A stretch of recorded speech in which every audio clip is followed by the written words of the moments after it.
Did 2024 burn you out online? Well, it's a new year, and I'm talking about 3 ways to help you get back in the groove. Welcome to The Source.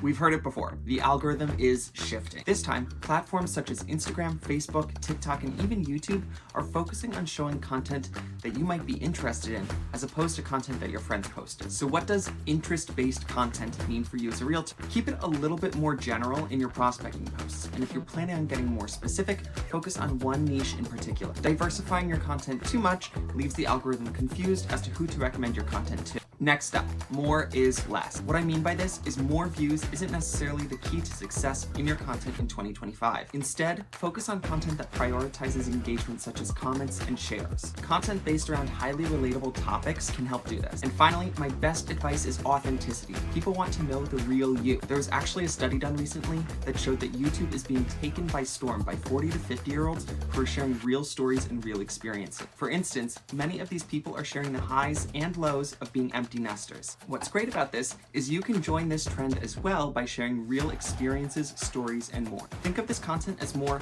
how I as opposed to the how-to that we've been familiar with for years. And the best part is these videos don't need to be the most professional thing ever. Just take out your cell phone and hit record. With these 3 changes in mind, how are you planning on ramping up on social media this year? And that's all for this month on The Source.